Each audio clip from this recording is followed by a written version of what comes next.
Martin Luther King Jr. Elementary will introduce our student for us. Hi, this is Matias Ortega. He is a kindergarten student at Martin Luther King Jr. Elementary, and he is in Mrs. Moreno's dual language classroom. Good afternoon, Matias. Good afternoon. When Mrs. Fiscus will post a flag on the screen for those of us who are doing this remotely, and you have a flag in the room.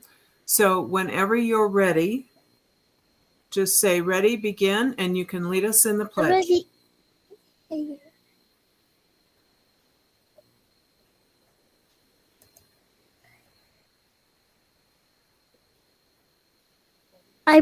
I pledge allegiance to the flag of the United States of America, and to the republic for which it stands, one nation under God, with indivisible, with liberty, justice for all. Thank you, Matthias. That was very well done. Thank you. You did a great job with that. Can you tell us about June's character word of the month? Hey, where are you? Oh, here it is. Here. Oh man, again he's lost. What does the word focus mean? What does the word focus mean? Need to wait. Think a lot. That's all. You like it, huh? I can hear it now. I can hear it too louder. Okay. Oh,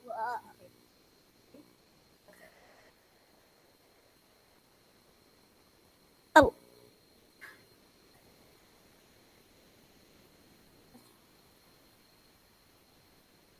I have a question.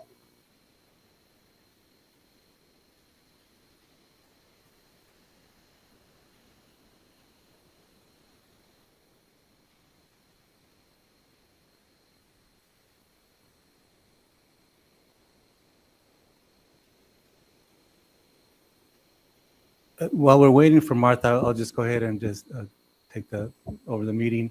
I wonder if there's any board members who have any questions or any words for our special guest today.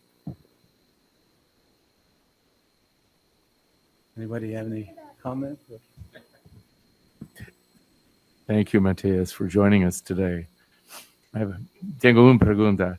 ¿En la casa prefieres inglés o español cuando hablas?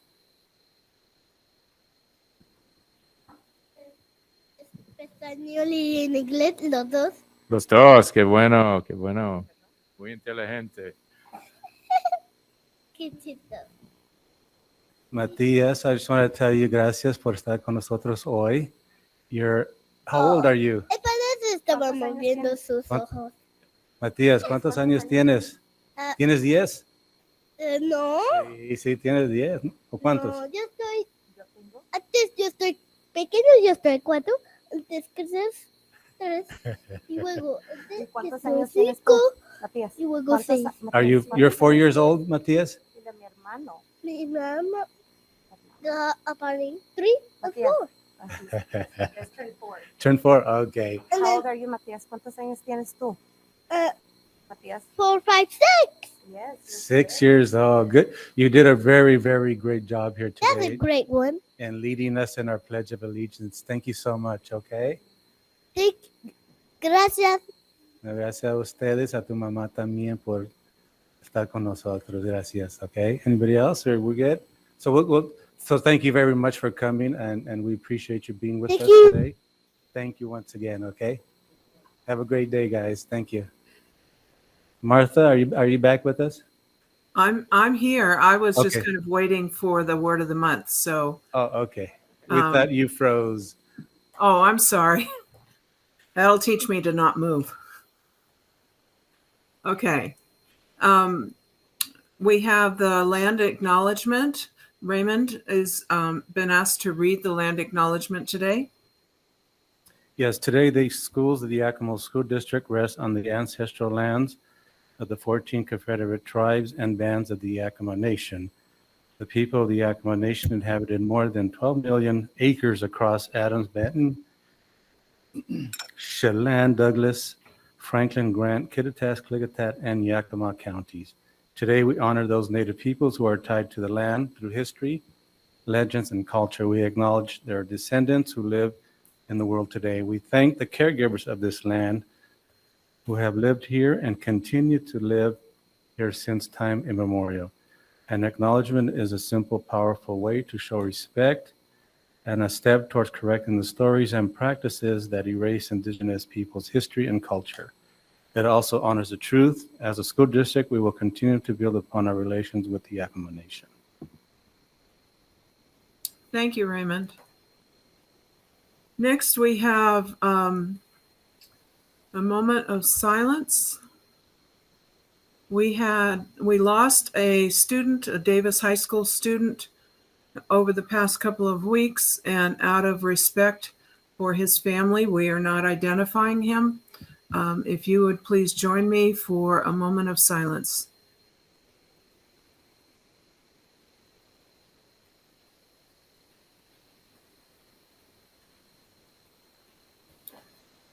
Thank you very much.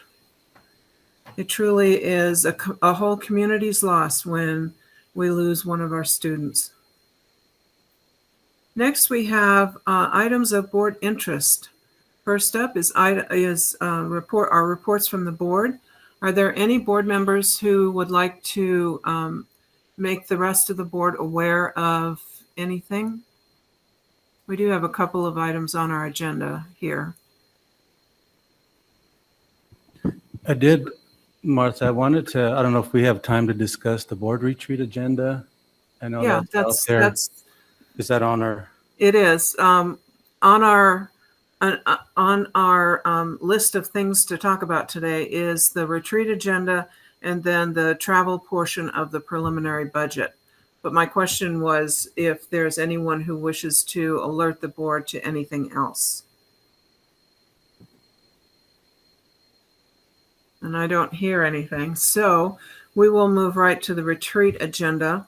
The board received the retreat agenda last week, and I did get a note from Graciela. She is in travel status, and she sent a note with her comments that I can hopefully read to you.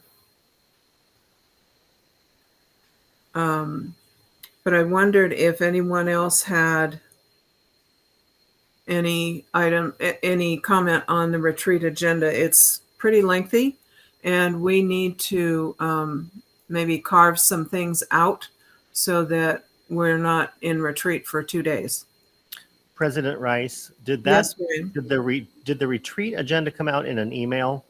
I don't think I've seen that. If I have, I've misplaced it. It did come out in an email. Barb, what day did you send that? Wednesday? Tuesday? I'll dig through and find it. Thank you, President Rice. Yeah, it's pretty lengthy. On June 7th. I do have a few questions when you're ready, Martha. Go ahead. I'm at a disadvantage today because Graciela's not there. So either Raymond or Norm, if you would let me know if there are questions in the room, because I can't see everyone. So yeah, I'm just wondering about, I know I had spoken to you about the trainings. I wanted to clarify, are we having 2 trainings or are we having 1? Because I know that we are going to be completing the Washington State required training on equity, and then Aaron Jones is also providing a training. I'm just wondering if those are one and the same or 2 different trainings. I had thought they were one and the same, but I could be wrong. Superintendent Green, Can you weigh in on this? Barb, will you clarify? What my understanding is that Aaron Jones is going to be in conjunction with the WASDA equity training. And so Trisha Lubach from WASDA and Aaron Jones will be doing it in conjunction together. So that's 2.5 hours that's the required state training. Okay. Yeah, I was just a little confused because it was a note that we didn't know how much time she would have. Yeah. So thank you for their clarification. That does ring a bell that WASDA would not allow us to have the training without their people there, but we wanted Erin to be here as she's been working with our board and has a better understanding of the connection with Yakima. So we'll be in conjunction. Thank you. Okay. And then also on policy, there's a note there regarding policy 1000.3.5. Uh-huh. It says that I made some comments. So I went to the March 28th meeting minutes and I didn't see those comments. So I know there's a lot of comments, but they weren't made by me. In fact, I didn't even complete the surveys because I was out. So I'm wondering. Did you look at the survey results? Yes, I did. Okay. And but I guess it does seem to appear that I made the comments, or we're going to be reviewing comments that I made, and I haven't made any comments unless there's a different document that I may have missed. I know that I recall that you asked about the equity audit at a past meeting, and maybe that was that meeting. And the equity audit discussion actually isn't on here yet. So Yeah, and that was going to be my next question about the equity audit. We had discussed that being on the agenda. yeah, we did have at this point in the year, my memory is fading fast, but I seem to recall that we did have a presentation on the equity audit. March timeframe, and perhaps you weren't here when we had that presentation. Superintendent Green, or Barb, can you refresh my memory on when we had that discussion or presentation? Martha, I was present for that presentation, but there's some that equity audit is like 60 pages or so, or I forget. It's rather lengthy, and there's a lot of information there that we just did a quick summary on that presentation. There was we did have some time for discussion, but I felt that it was just mainly presenting the results and just to kind of get us started in terms of thinking on what that equity audit would have identified and the recommendations and so forth. So that's where I'm coming from. It's just so much information in there and so many recommendations. And what I'm trying to do is connect that to the equity training that we had, our equity policy, and the equity work that we'll be doing in the future and how that all fits together. Again, there's a lot of information in there, a lot of recommendations. And then the other part is, when do we begin to implement those recommendations if we haven't done so already, and so forth. So it might be a study session in of itself, and because I don't think the retreat would afford us enough time to really dig into that equity audit.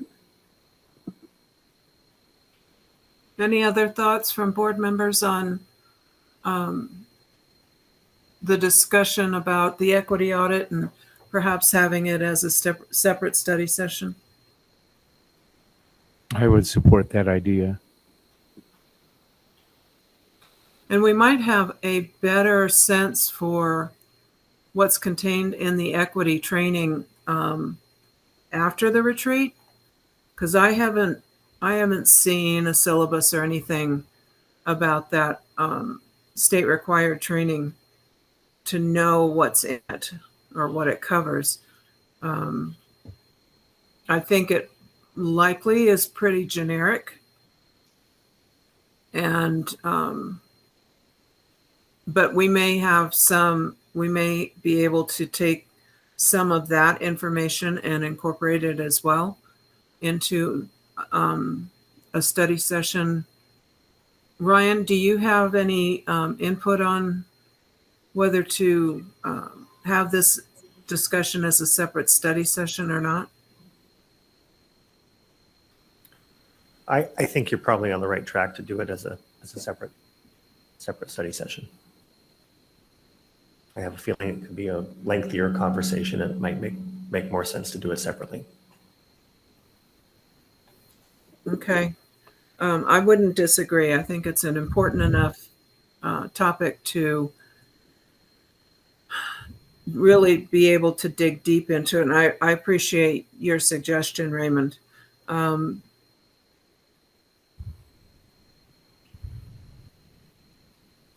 I'm wondering, the issue then becomes, when do we schedule it?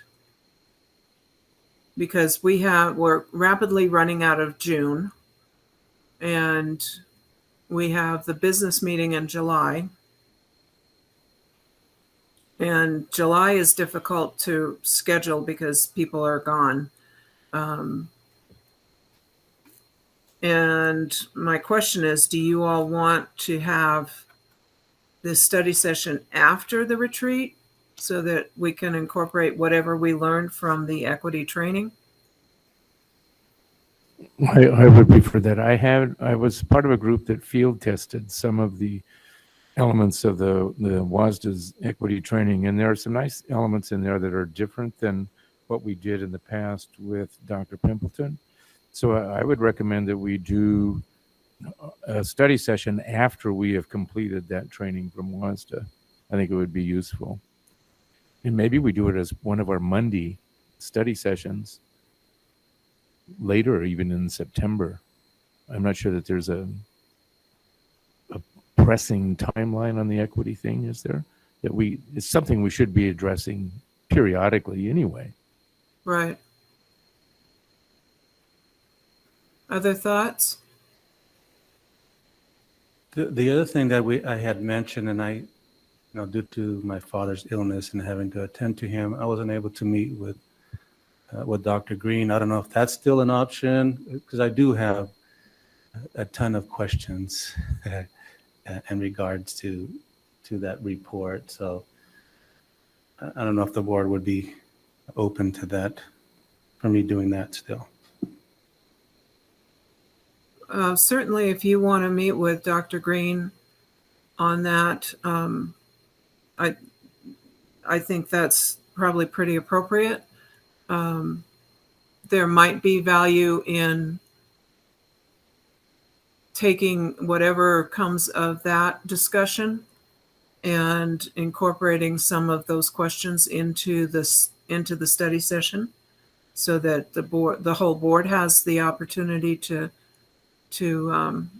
focus on those. That would be great. Yeah, we'd welcome that. So just let me know when. We'll have Barb reach out to you and get lock in an hour or so. And yeah. Okay. Any other comments on the on scheduling a study session on the equity audit?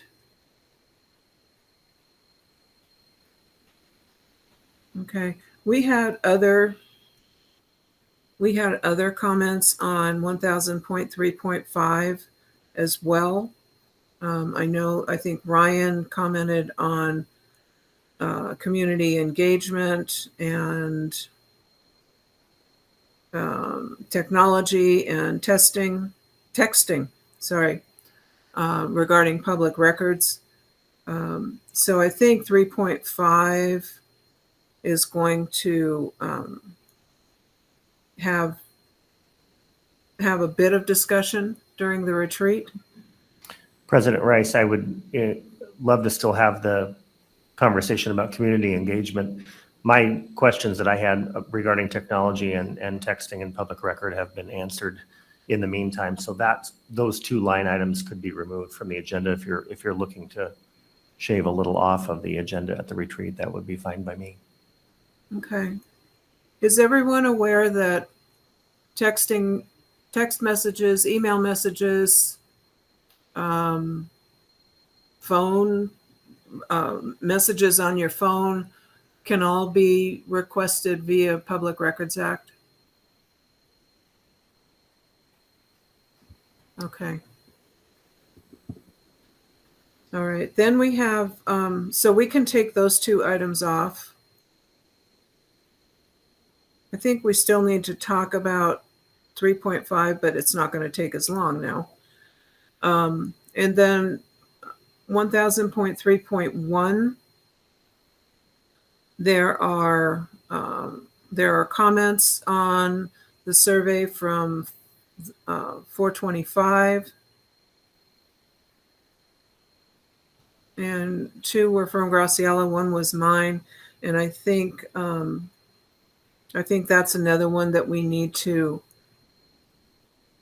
have as a discussion at the retreat. Thoughts?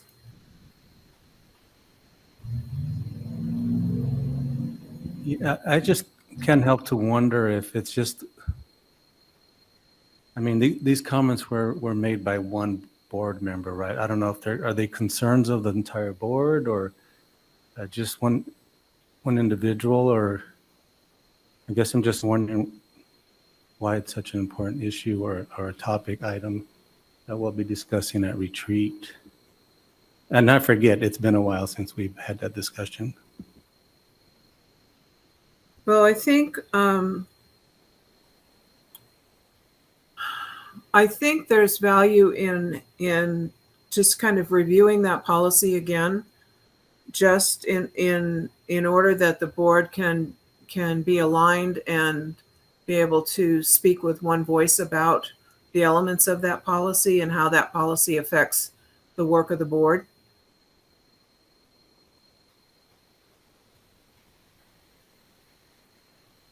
And there were actually 2 board members that responded in comment to that particular policy survey.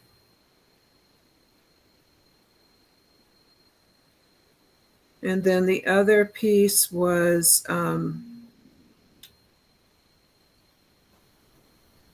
should we have a disinterested third party review some of our monitoring reports or policies?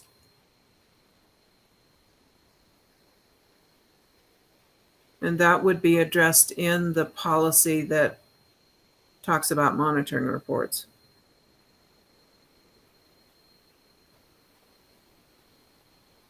I personally don't see a need for that because it's already policy, and if the board desires to do so, we can just do it.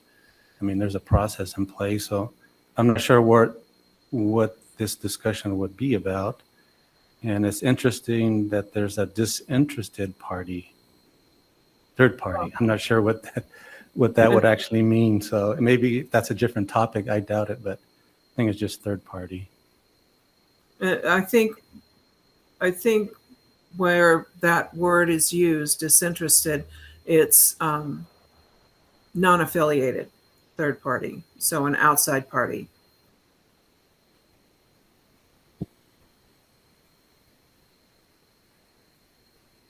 Can I hear from the other board members on this particular item?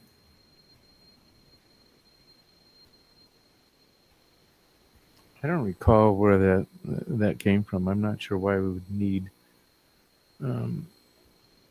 an independent third party to monitor our monitoring reports, except in the area of budgeting, and we do that with our auditing. So I'm not sure where the need is for that.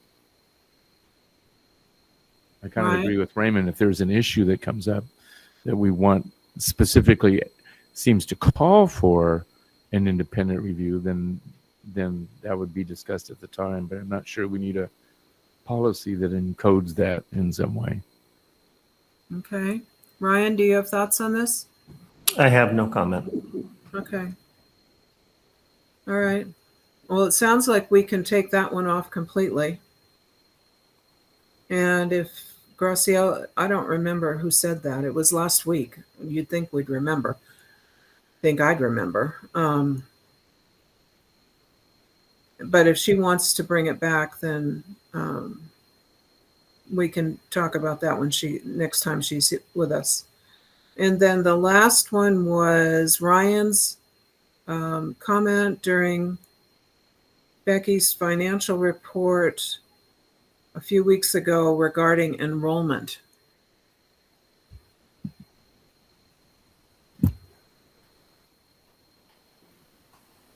Ryan, do you recall your comment? I think there's just sort of a general conversation to be had about enrollment numbers and trends. I know Becky's report shows, I believe it's the last 5 years or so, and there's a 10-year report that's easily accessible online. And I think it's probably just smart to occasionally have some historical context or perspective connected to that. So I don't think it's something that needs to be especially a long conversation, but I think it's something that as a board we should discuss. Okay. Thoughts from others?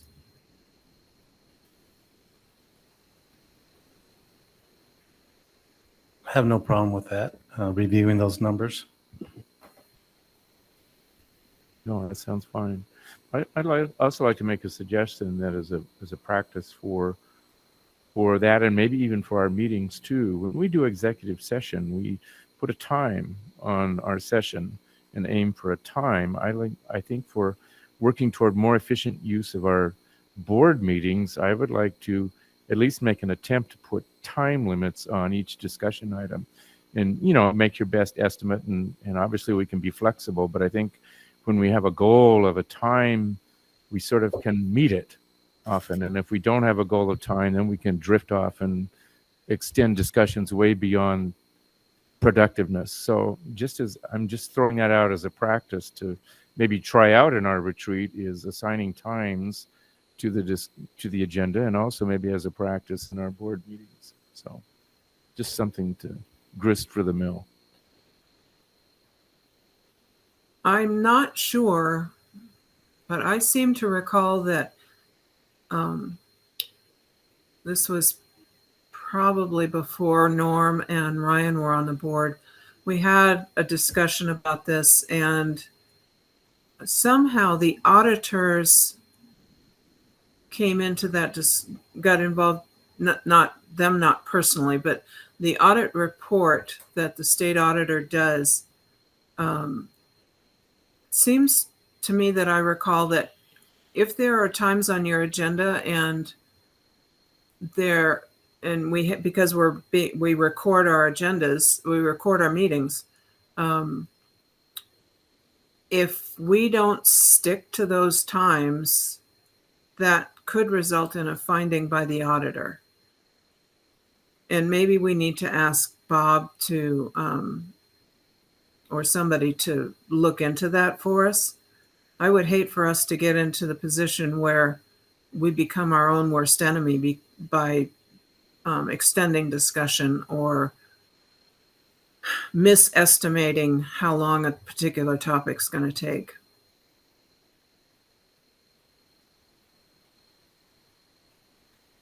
Thoughts? I made a note, and Bob and I will look into it. He gave me the eye contact that he's all over it. Thank you.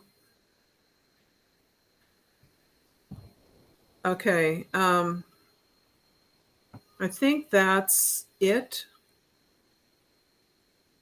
Barbara, is there anything that we missed? I don't see anything that we missed. Okay. Okay. So next we've got a discussion about the travel portion of the preliminary budget. We provided a list of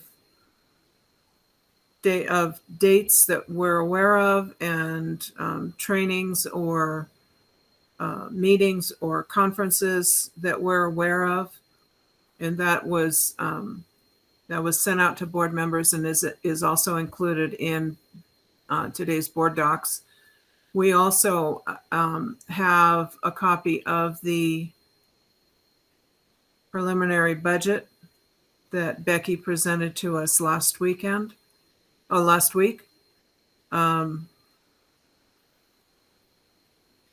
So I had asked board members to come ready to identify which of those conferences or meetings or trainings they'd like to attend so that we can put a list together.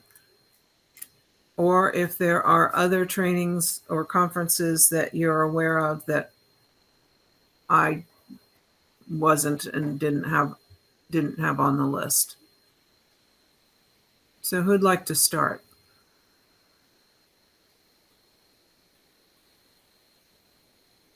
I don't mind starting. I would like to attend the state annual conference in November in Spokane. And of course, I like to attend the regional meetings because that's an opportunity to network with our neighbors. And then I'm not interested in the national meeting in Orlando, but I would be interested in the Equity Summit in January, February. And you mentioned that might be paired with the Advocacy Summit, which is, In the past, it has been. but we don't know yet for that. I haven't seen anything coming from NSBA on whether or not they're going to have it this year. Okay. But those would be the ones I would be interested in doing. And it's only it's in the past, it's only been a 1-day event Okay. in DC Okay. because it's paired with the Advocacy Summit.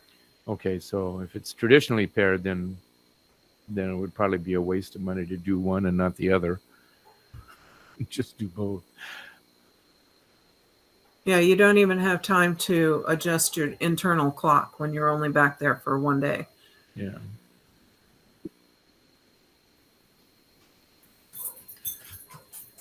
Raymond, do you have any input on this list? Well, Or for any? for next year, I think was the annual conference and then the NALEO. And then I know in the past we've also had like access to textbooks or we've had readings or just, I know we've purchased books or information on the policy governance model. So I like to continue doing that just to not have to attend a training or anything and just read at home and do my own training at home, I guess. And then those would be the only ones. But I think, I was watching, I'll watch news, right, and watch the inflation that's going on. And I think whatever we do, the travel port has to increase significantly. I think that airfare has increased like 45%. Rental cars, I think, is like 30%. And also airline tickets. I mean, did I say airline tickets? Yeah. I mean, everything is just up 30 to 40, 50%. So, and that's not including gas. But whatever it is, we'll need to put a large chunk of money or increase it by a larger sum this year. I think you're correct, especially for the out of state conferences. Who did I cut off? Becky has a few comments. Go ahead, Becky. I'm sorry, President Rice, in the packet, in the budget document, I've added 2 additional slides for the board to review. This one hasn't changed, but the second one is a 3-year historical on expenses, just for your review. Obviously, 18-19 was our most normal year. And then on the 3rd page, giving you the estimated costs of what we're seeing currently for the 3 different items that you had identified locations for. You can see the cost to Orlando right now. We're seeing flights out of Yakima at $2,300. To Chicago, it's not as bad, $530. And then hotels seem to be maybe a little up in cost, but not drastically.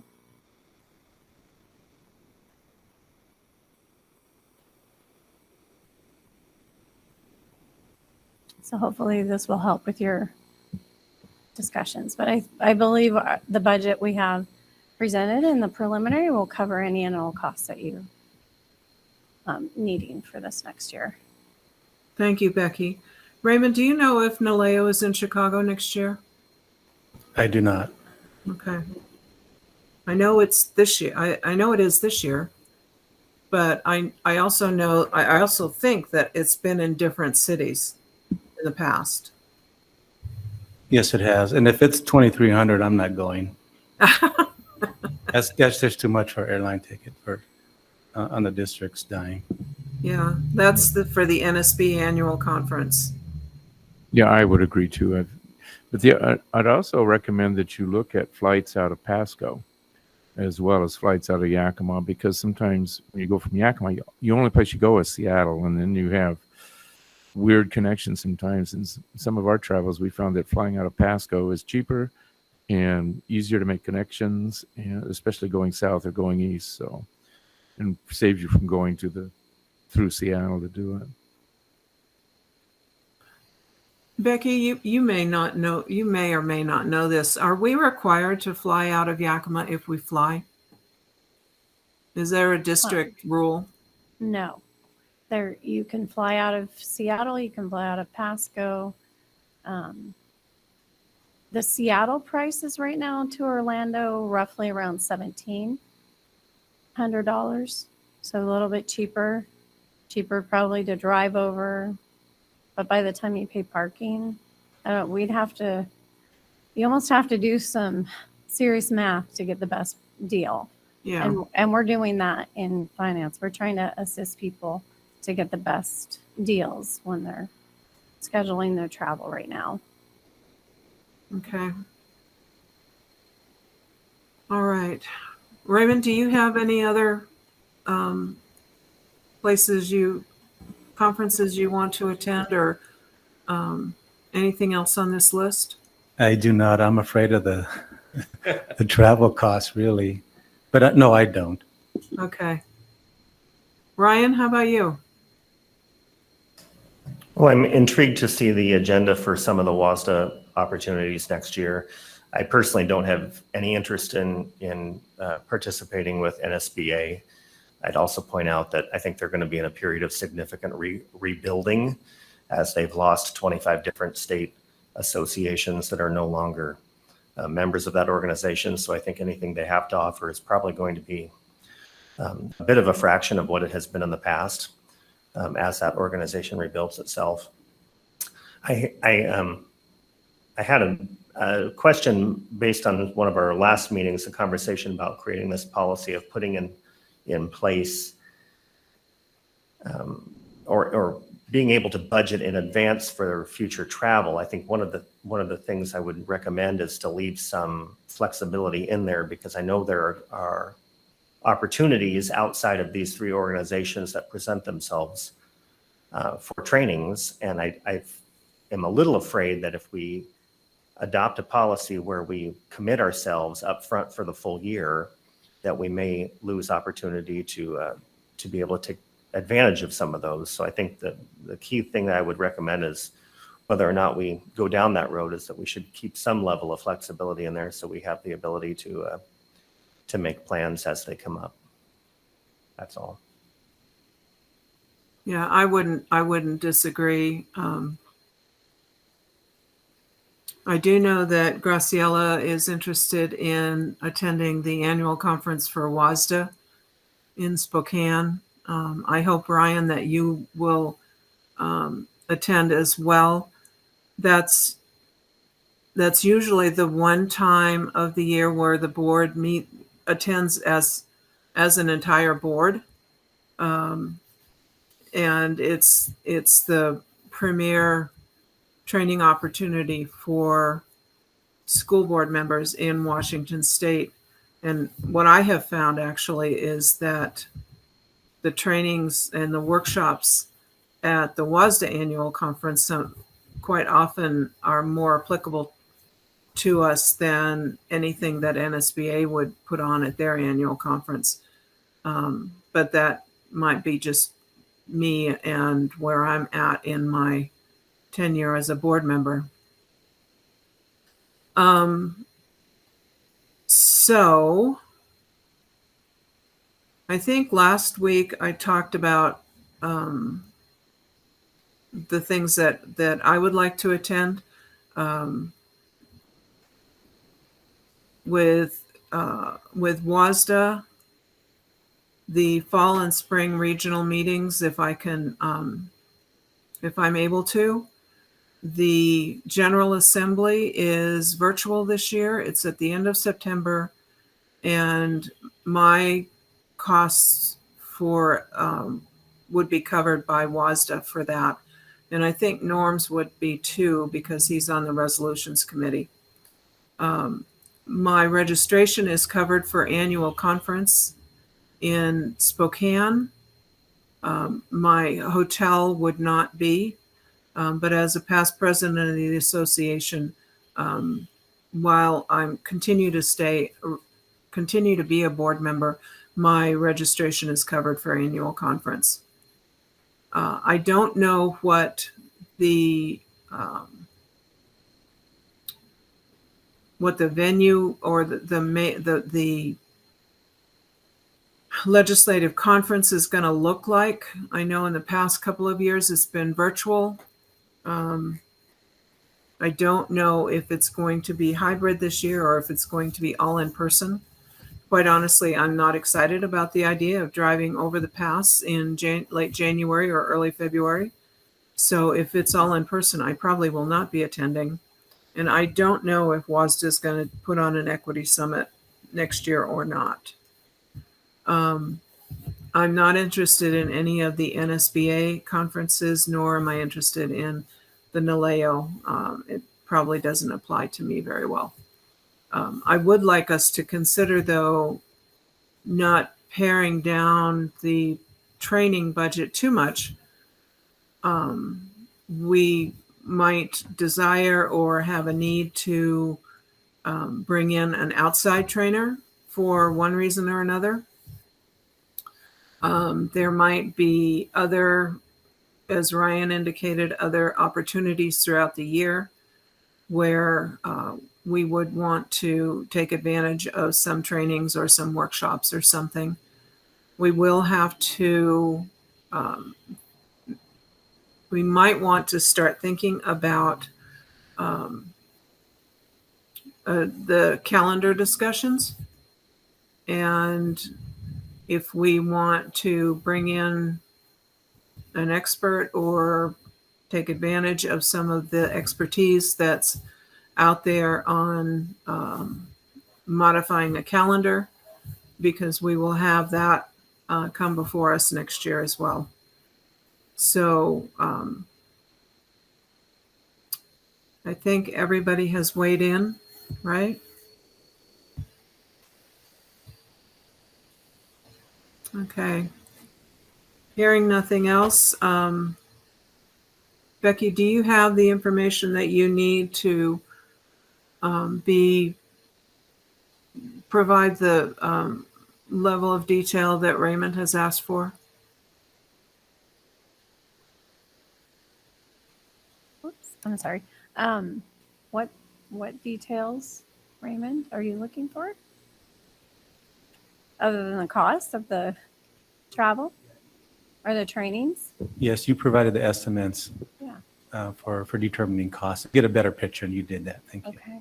On page 2 in the, so the trainings that you're talking about or the consultants that you're talking about bringing in would fall under other professional services. On page 2 of that 3-year historical look back, the slide deck, I did break out for you under other professional services what the $80,000 covers. So it's your organization dues and fees. There's graduation expenses that fall underneath that. And then there's also contracts, consultants, and just board meeting expenses. So it's highlighted in orange on slide 2, Barb. Thanks. Okay. Does that help a little bit with your thoughts about bringing in trainers or consultants? Yeah, I just didn't want us to lose that portion of the budget. Right. Exactly. And then if you go back to the summary, I believe that we have adequate funds available for the board. While these are in each of those categories, I think that we're covered Okay. for next year for any and all expenses that you would incur. We did increase the budget slightly due to the election fees. And I believe Now, we will have, out of next year's budget, the 22-23 budget, will have the November elections for board members, correct? yes. No, And that comes out of the 23-24 budget. yes, correct. So we set aside 150,000 for election fees. Okay. And that would cover primaries or anything else that we've got that we have to pay the Correct. county for. Okay. Yes. Okay. Anything else on this agenda topic?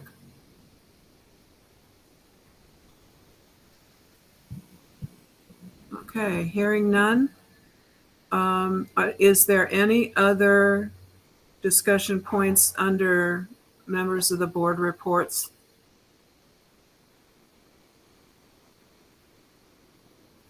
Okay, hearing none. Mr. Superintendent, do you have an update for us? Yes, I do. President Rice, just would like to mention that the Yakima Online Stanton Open Door graduation ceremonies took place. Of course, the board is very aware of this. It was wonderful. All three events, the excitement, the energy. I think, of course, those in this room would know that, and just wanted to let you know that there were no complaints, issues, problems, nothing but celebratory feelings and success in those three events. Obviously, we have the Davis graduation this evening at 7 o'clock at the Sundome, followed by the Eisenhower graduation tomorrow, Tuesday, June 14th at the Sundome as well. And we look forward to those events.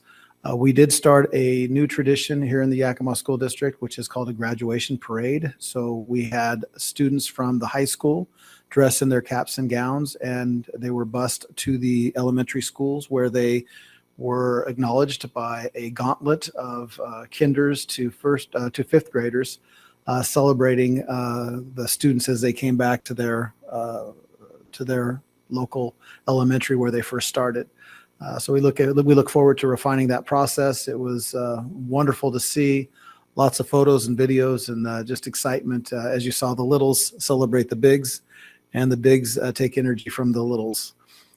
Finally, just to let you know, we had a Yakima online accreditation, and that is attached in board docs. Just some highlights that I'd like to share with you. This is an accreditation that approves Yakima Online for the next 6 years. The statement was made, Yakima Online is an exceptional resource for the Yakima School District due to the heart, ingenuity, and leadership of Lois Menard and her staff. I would second the gift of the staff there and the leadership in making sure that students are served. And I think that we saw that during the graduation ceremonies with the high number of students graduating this year due to the phenomenal work of our staff and leadership there at Yakima Online.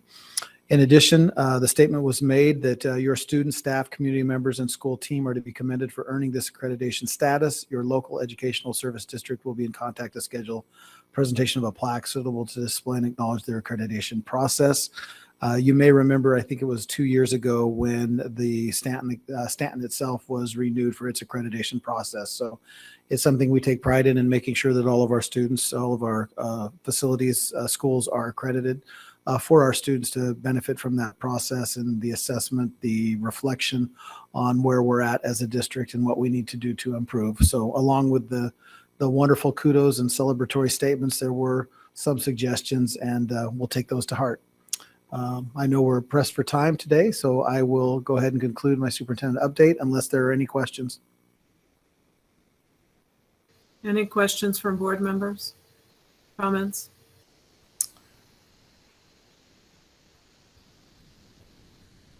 I very much enjoyed the graduation ceremonies last week. am looking forward to Davis tonight and Eisenhower tomorrow night. And I'm kind of glad that we're indoors tonight. Thank you, Dr. Green. Thank you. Yes, I would have been stressing greatly. I was yesterday looking at the rain, but knowing that we were inside, I was able to stay calm and be in the moment. Thank you. Okay. Next, we have our first opportunity for items from the public on agenda items. Barb, has anyone signed up to speak during this public comment period?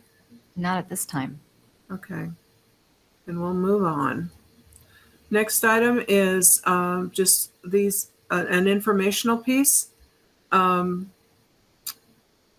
I was digesting last week's meeting, it occurred to me that there might be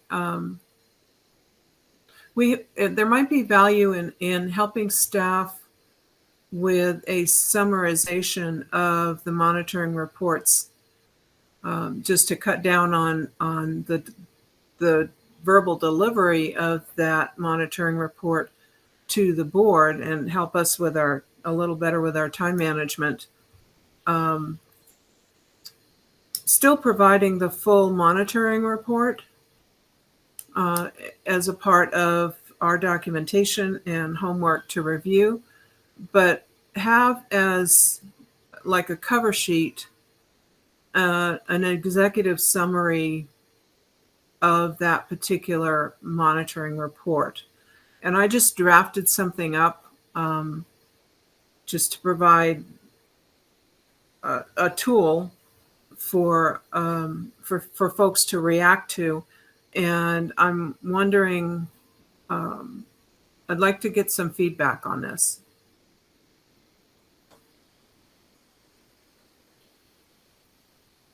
The expectation would be that each of the elements that are contained within the monitoring report, that language is included in the first column, just a simple checkbox as to whether or not, yes or no, if the district is in compliance, and then a brief short paragraph summary of that particular element, as opposed to an extensive reading of the monitoring report itself.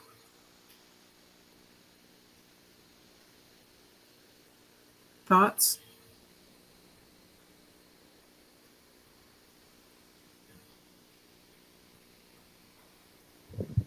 Yes, Martha, I think we've had a discussion maybe a few years ago that I always had the idea that we should have some type of a document or documentation that the board did in fact go through the steps of accepting or monitoring a report, and that the interpretation was accepted, and whatever findings or no findings, that the board did certify that report. And I know that College Place, and I was looking it up right now, but my laptop died. I know that they post all the monitoring reports, and they have a one-page document that summarizes that report and any action that the board has taken on that. So I do like the idea that you're presenting today. Would you add a column for interpretation? Or see, I see this particular form as one that staff creates to go with the monitoring report. And if we want to add a column on interpretation, yes or no, we can do that. But this was just as a tool that staff might use to help assist with the summarization. We could add columns for board acceptance and the date. This is just a draft, and I couldn't figure out how to do the watermark on it, or I would have included a draft watermark.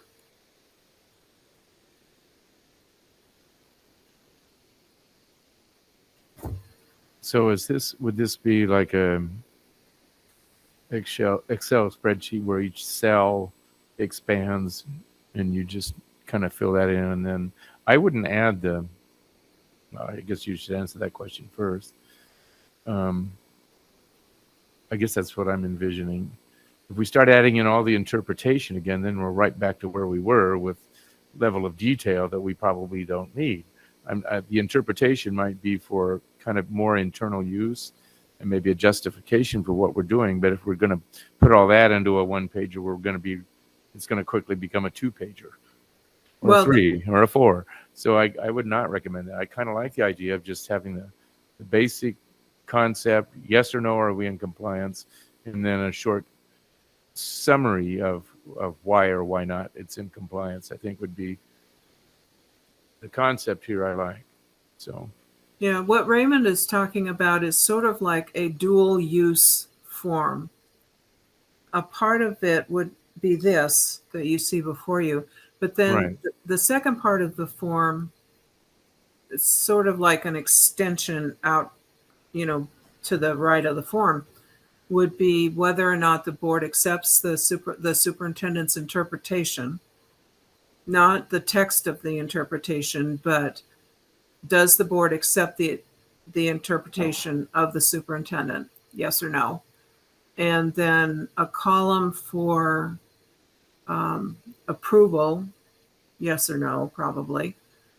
And then maybe a date that it was approved. I don't know. The date is, I don't know.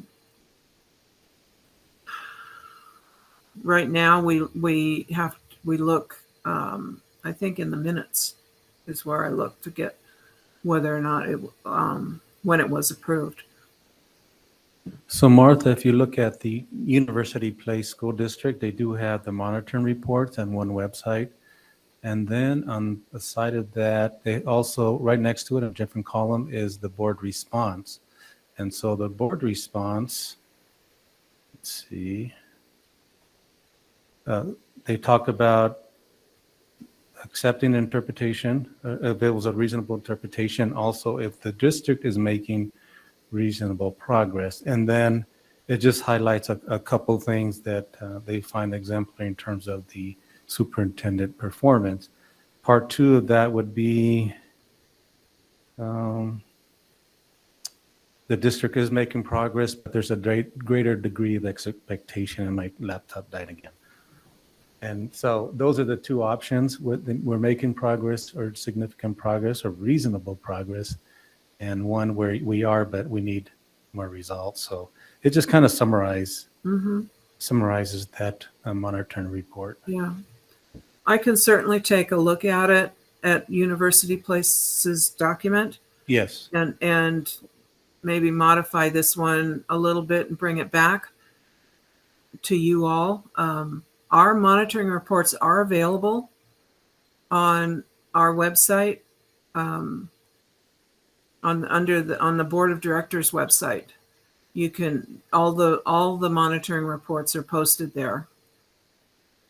So that information is available. But I can certainly take a look at their document and see if there's any applicability for us and bring this back. Ryan, do you have thoughts on this? I guess I'm sort of unsure. I mean, if the goal is to keep it simple and easily readable, then simple is better. If this is replacing something, I'm not sure that it's going to solve the same objective of what we've had. I'm not 100% sure of if this is in replacement or simply in addition to what we have already, which again gets us further away from simple. So I'm not 100% sure how I feel about it yet. I'm just listening at this point. Okay. This is not a replacement. This would be like a cover. If you were to visualize a monitoring report in paper form, you would have the monitoring report, but this would be the cover sheet that provides the executive summary, for example, of that particular monitoring report. So it provides a shorter, simpler. So as it is now, we receive the report from each individual board member with their comments, and we receive like a bar graph from SurveyMonkey, which shows the percentage of the board that said either compliant or non-compliant or had a comment. So this would be a third document addressing the same monitoring report. Is that correct? No, this is presented as a part of the package to the board of the monitoring report itself. This is not part of SurveyMonkey.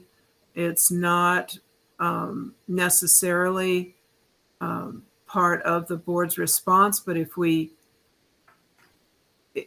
tag on the pieces that Raymond's talking about, it becomes more like a standalone document. Does that make sense? Does that standalone document contain really any information that isn't already included in either of those two documents that we get already?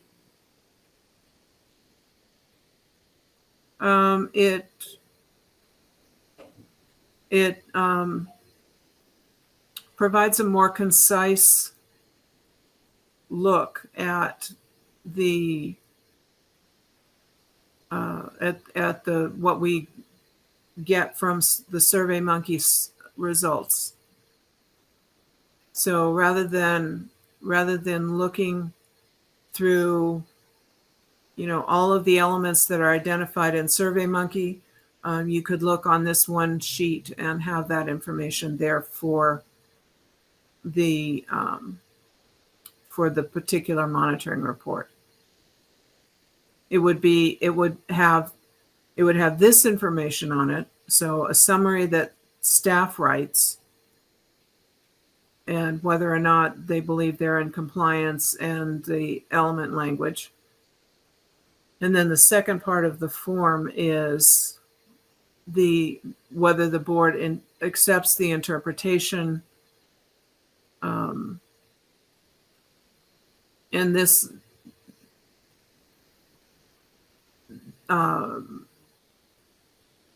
you know how on a lot of forms you'll have a line that says, do not write below this line because somebody else is going to add something or sign something.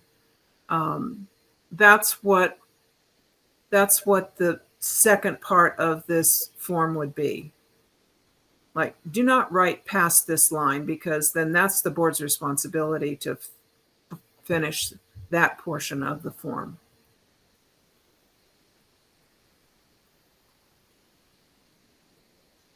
Does that make sense? I think it makes sense. The description makes sense. I'm not sure I understand the need for it at this point, but again, I'm listening. Okay. Well, let me look at University Place's form and I will bring this one back to you all for your thoughts on any modifications that I make to it. Okay? Does that work? I have general head nods in the room. I think it's heading in the right direction. I think one of the things we've talked about, but we still kind of drift away from it sometimes, is if we have a compliance report and everything is in compliance, personally, I do not feel that we need to read through item by item by item and interpretation and read word for word the entire 2 or 3 or 4 page document. The areas we need to discuss might be where there are areas of concern or non-compliance or partial compliance, but I don't think that's a good use of our time. And if this saves us doing that, that's fine. Or if we can save us doing that just by looking at our survey, and if we see that everything, all 5 agree that we're in compliance, I don't see the need for us to sit and read through that entire document. I don't think it's of interest to the public. It's there if anybody, it's in the board docs, if anybody in the public wants to look at it, but I don't think that's good use of our time to read verbatim something that we all can read. So again, it's just respect for our time. I think that Okay. if this achieves that, then great. If this is another document to put on top of it, I'm not sure it's kind of like Ryan saying, I'm not sure it achieves anything for us other than maybe it's like a quick cover summary. And we can say, good, we're in compliance in every area. The document goes in the report. We can move on to the next thing. That would be my interest is not wading through verbatim things all the time out loud. We all can read.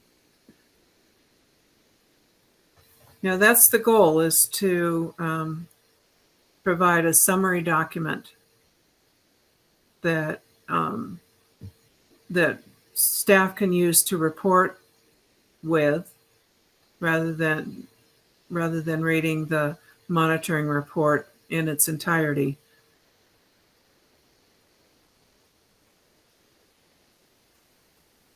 Okay. All right. Well, unless there's something else, we can move on. I just want to make a quick comment. Maybe there's an opportunity to re-examine our policy governance model and look at some of those areas where we can improve in terms of process. So just an idea for a future work study. For a future retreat, huh? Okay. Thank you, Raymond. We've reached the second opportunity for comments from the public. Barb, is there anyone signed in? There is not. Okay. So next we have the pre-approval discussion for board monitoring reports for 1000.2.3, financial condition and activities. All 5 board members responded to this. All 5 agreed that the superintendent is in compliance with all elements of this particular policy. And when asked about whether we should continue this semi-annually or annually, one board member said, currently we do it semi-annually. One board member wanted to change that to annual, and the rest of the board wanted to keep it as it currently is. Is there any discussion on this particular policy? Monitoring report result?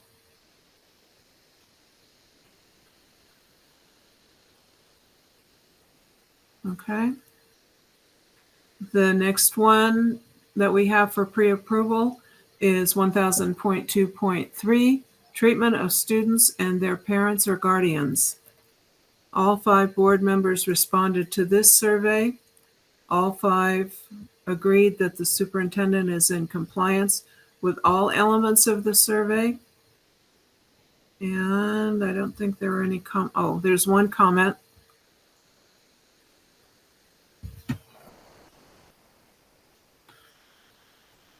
I can't read this, it's too long. Oh, this is in regard to the EEC survey.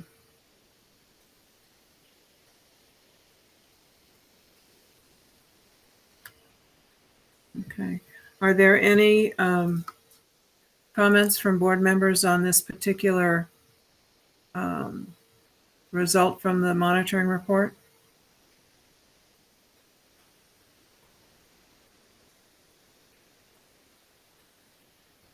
Okay.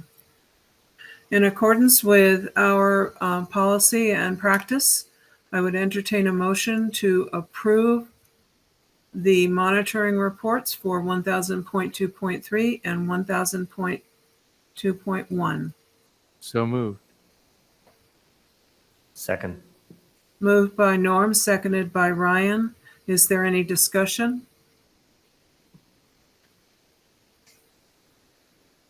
Hearing none. Barb, could you call the roll, please? Director Beckett, Aye. Director Walker, Aye. Director Navarro Jr., Aye. President Rice. Aye. Motion passes 4-0. Okay. We have next pre-approval discussion for board rating reports. And if there's no objection, I'd like to address 3.8 and 3.9 after, at the end of this particular agenda item, so we can get through the other three and dispense with those. Is there objection? Oh, Okay. All right. So first we have policy 1000.4.2, accountability of the superintendent.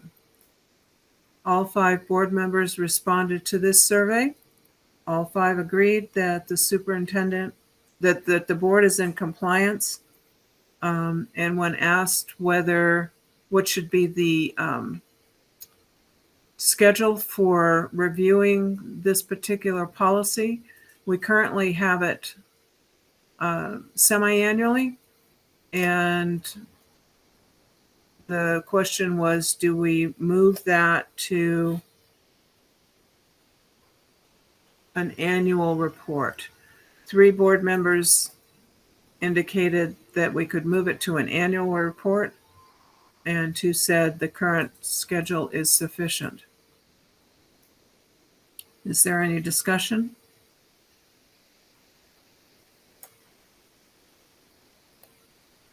Any objection to moving this to an annual review?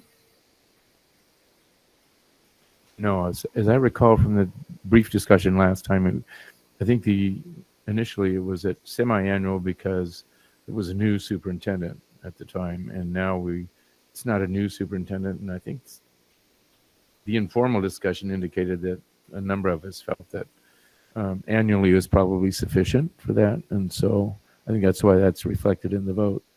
So Okay. I'm certainly in favor of doing it annually on these 3 sections. Okay. Is there any objection to moving this to an annual report?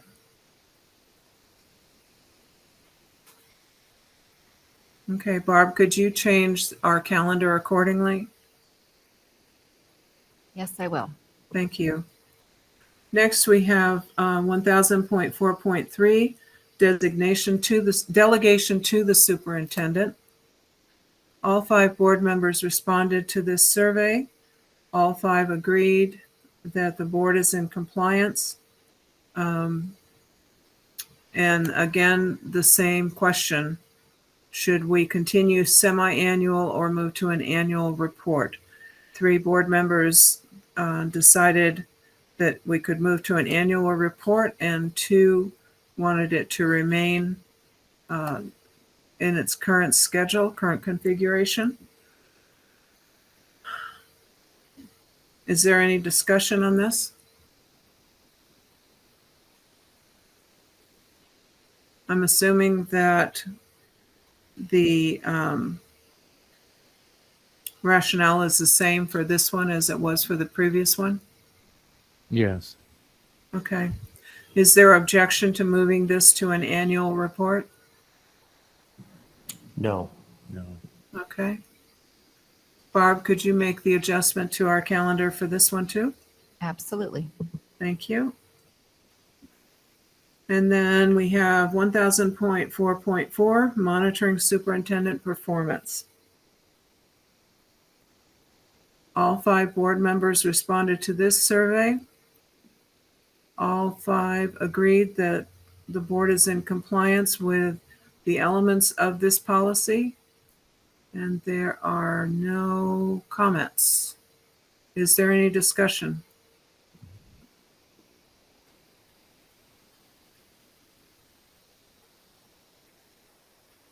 The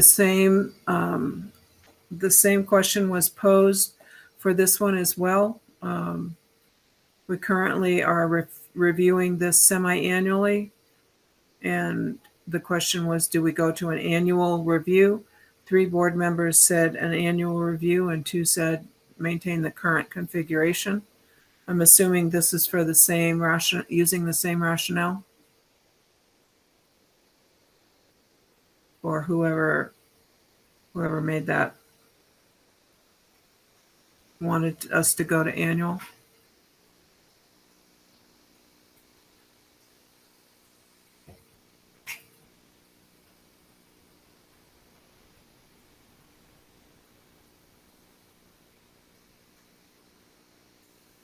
I'm pretty good at wait time, guys. I just need a response. No objection to going to annual. Okay. All right. So, in accordance with our policy and past practice, I would entertain a motion to approve policies of the board rating reports for policy 1000.4.2, 1000.4.3, and 1000.4.4. So moved. Second. Moved by Raymond, seconded by Ryan. I'm sorry, moved by Norm, seconded by Ryan. Is there any discussion? Barb, could you call the roll, please? Director Beckett, Aye. Director Walker, Aye. Director Navarro Jr., Aye. President Rice. Aye. Motion passes 4-0. Okay, thank you.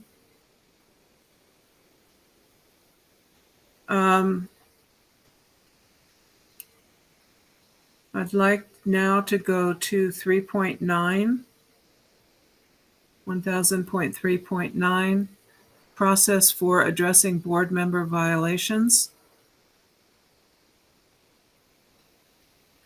This review is for the past 12 months. Raymond provided us with an edited version of the policy for discussion, but that policy would take effect for the next 12 months. So all 5 board members responded to this survey. All 5 determined that the board is in compliance with the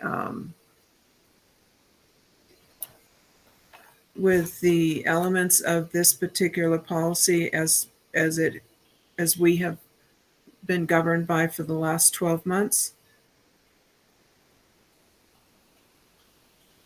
And I'm wondering if there's any discussion on this rating report.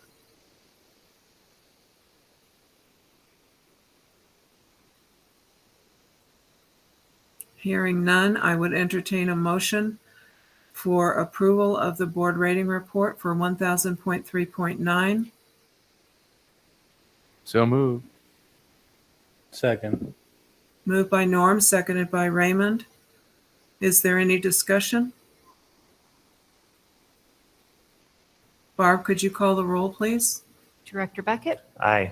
Director Walker, Aye. Director Navarro Jr., Aye. President Rice. Aye. Motion passes 4-0. And now can we talk about the edits that Raymond provided to us?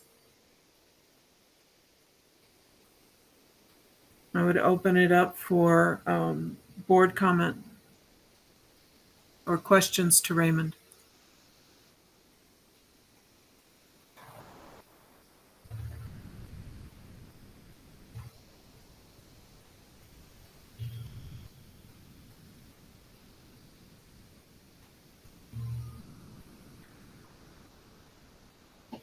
I did note that we do have a policy, it's 1430, that governs board members who are absent. And I believe that the process is identified in there for how to deal with absences. And so I'm not sure that we want to include that in this process. But I would entertain discussion on that. Well, my feeling is if we already have a policy that addresses absences and it's a specific identified numbered policy, I would remove section C from this document since absences are already addressed in a different policy and not have it addressed in 2 different places and dealt with in 2 different ways. That would be my recommendation. Yeah, we could add it just as a reference. so that people know that we do have a policy on absences? That'd be acceptable too. That's fine. And by including that in that policy, I'm more concerned with due process.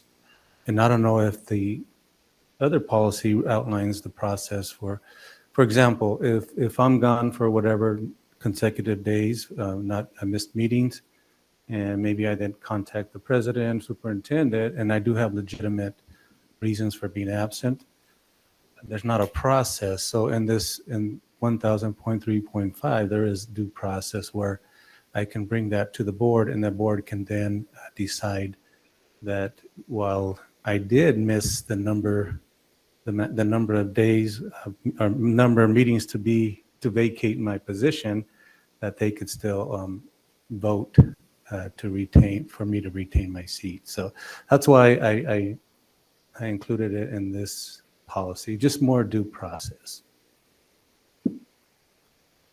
I think it's outlined in 1430. I'm trying to get there.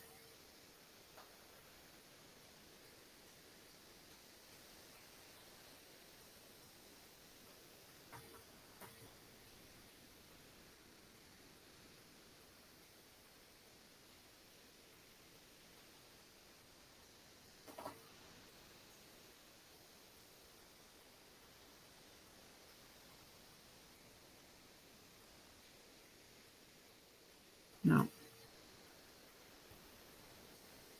Wrong one.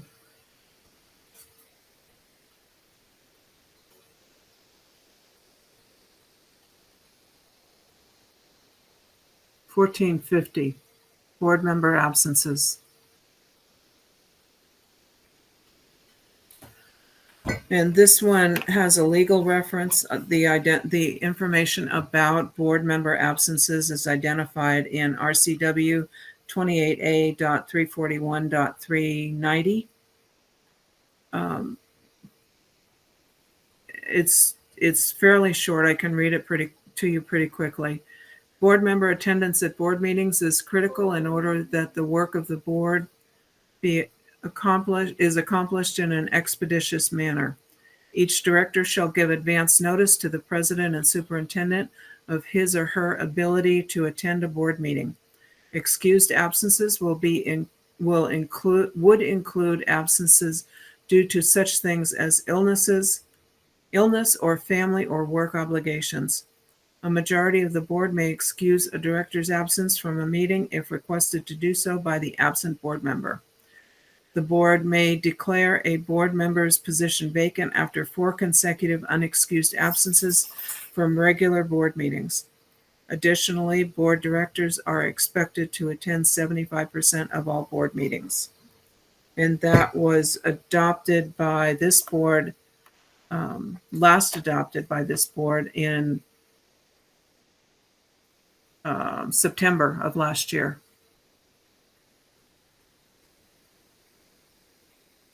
So I see a process in there.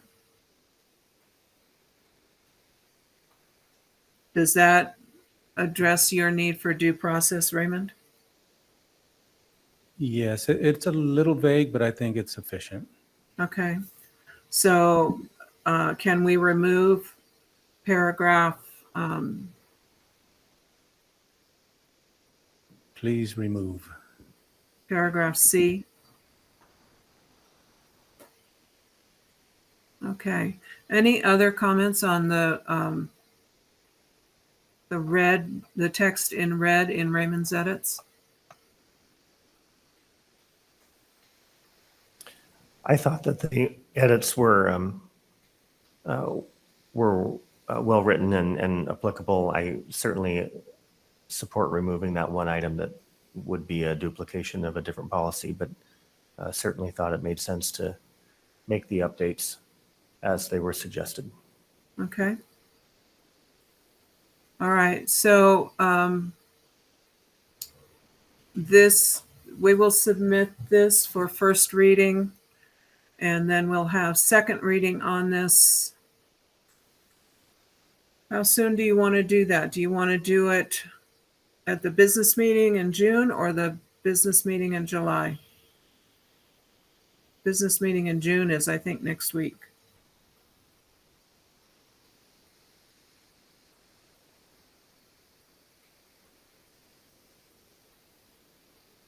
I'd suggest June.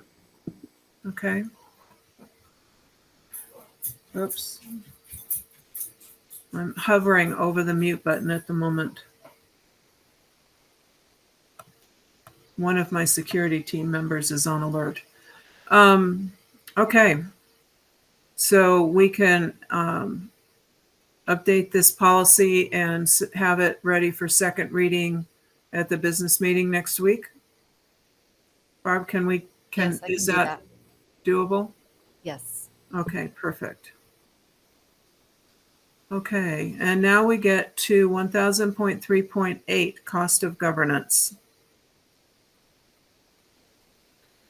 This one had a lot of varying responses on it, with some significant comments. The first question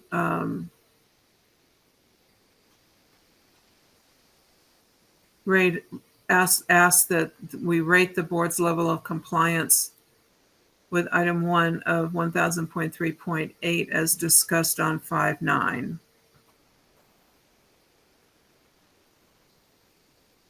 And you'll notice down below that there are 3 different elements. Most of the elements, with the exception of one, were that we were making sufficient progress or in compliance. The one deals with the outside monitoring assistance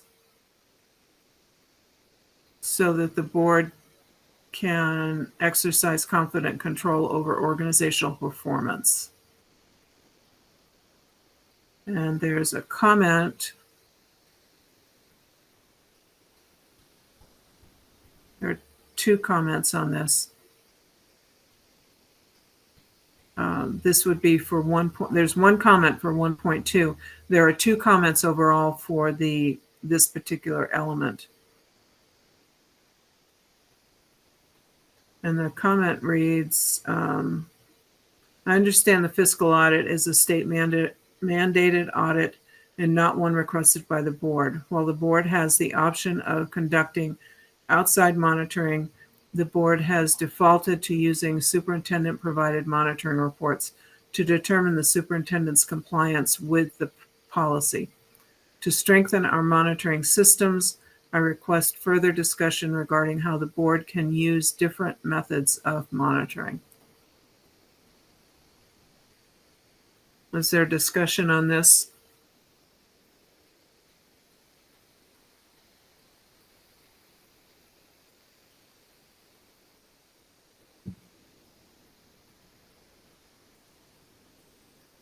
The member who made the comment isn't here, and I'm sure we'll wind up discussing it down the road. So if it's possible, I would suggest we discuss it when she's present. Okay. Do you see that as a as a point that would stop our discussion further on this particular rating report? Or just bring it up? Well, just speaking for myself, I don't necessarily think it would prohibit us from moving forward today. I think this is one of the areas in the form that I've struggled with, because it feels like if I am making any comments,